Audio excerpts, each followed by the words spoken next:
Okay, our last video I was comparing, the different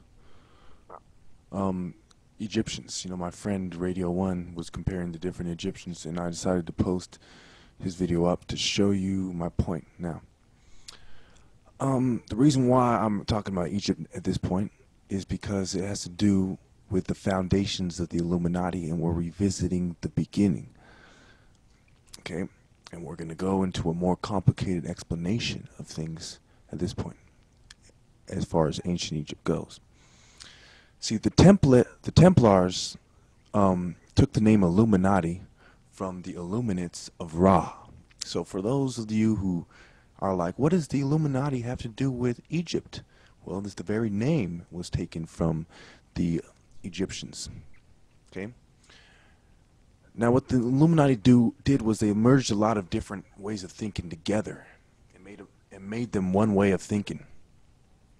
Okay, they took the assassins of Muslim cults, for example. They took some Christian Gnostic teachings in there. You see a lot of mind-body exercising, astral projection, things of this nature. You see a lot of different philosophies and concepts that they have adopted, but they started off with Egypt, and it's important to see that the majority, the bulk of their philosophy comes from these ancient way of thinking. Now, if you look at the orders themselves, the names reflect that. The Freemasons, the Shriners, the Order of the Golden Dawn. Then there's the temples of Isis and Osiris. Okay? That's actually the name of a secret society group. Now, the Illuminati as the Council of Five, and then of the Council of Five, they're each responsible for 5 people. That is one way it has been described. So when you talk about religion and a lot of these things, and how secret societies guided religions, and how the Christians, again, they used to use the fish, and one Christian would draw one side of the fish and the other one would draw the other, and that's how they knew there was a Christian. So secret societies kind of guided these religions. And when you look at the major ones, like the Templars and the Illuminati, which the scholars do not talk about, they love to talk about the Templars, but they never want to go into the details of the Templar philosophy, because it still exists today amongst the secret society lodges. See, the temples of the ancient Egyptians were actually called the House of God, Hut Netur. Now this is ironic, or is it? It's actually, more proof than irony that churches and synagogues and the old Jewish temples were modeled after Egyptian and African temples. And their ideas come from these Africans, and they are more pursuing one school of African thought than being European thought.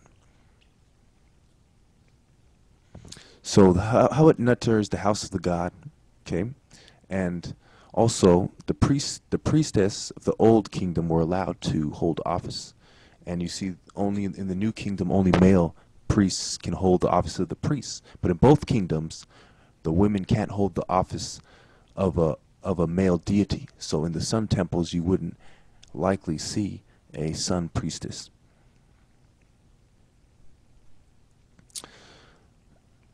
And of course, these temples had a lot of money and livestock and servants and priests that worked there within the temple that were their whole lives were dedicated to that. And a lot of these people who trace their bloodline back there, they consider that their families had held this in such high esteem. So it's not only their religion, it is their history. But so what has happened is, the whites within these secret societies have, when you have the decline of the new kingdom, ironically there's 12 dynasties in the new kingdom, like 12 disciples. The new kingdom went from 1570 BC to 1070 BC, I believe, and the old kingdom was from 2650 BC to 2134 BC.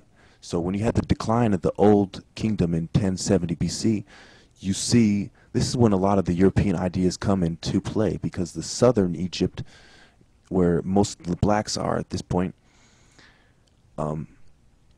they start losing power, and they start losing a hold of the things.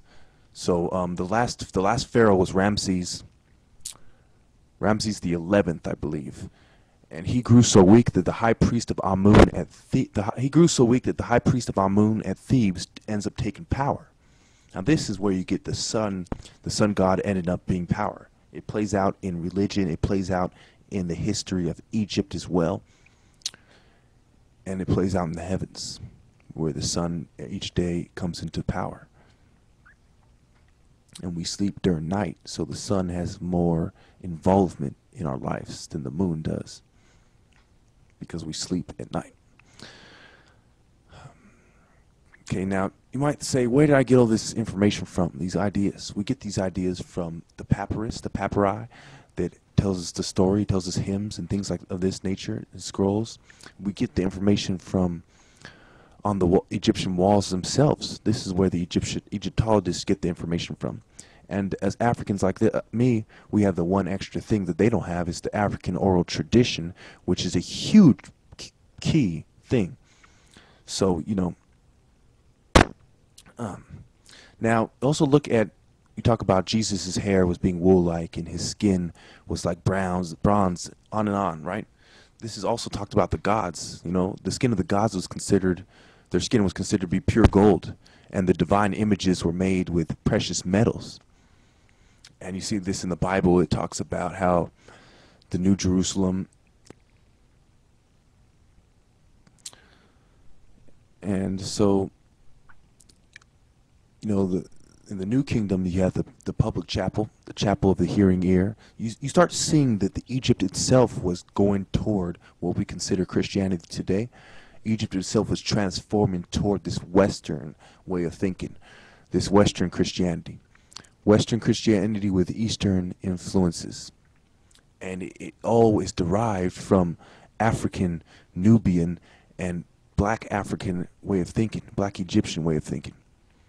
Now, the Egyptians over time, of course, they are mixed with a lot of different races as the other races come in. So over time, you start seeing them look more and more European.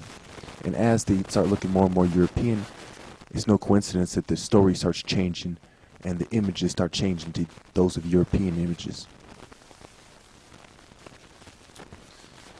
You see, the hair of the gods were likened to things that are called or lapis and lazuli. You know, semi-precious stones and things like that.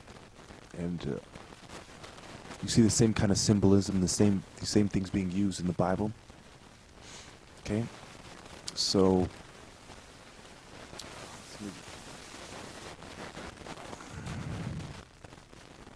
that's pretty much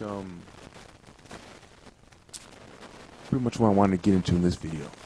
Was that the other video is pretty much, that's the link to the Illuminati, the link to the Egyptians, and why I'm going to be focusing on Egypt a lot more.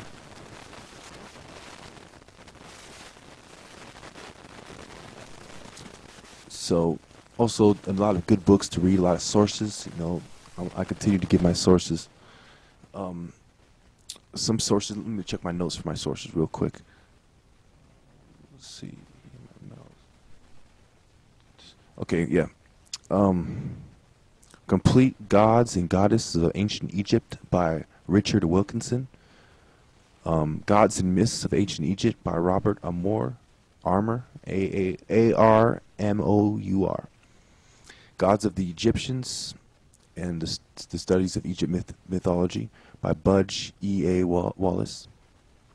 So these are few of the sources I use when I'm looking for European Egyptologist sources, and I'm comparing them to African oral traditions and African sources, and, you know, white people who aren't Egyptologist sources.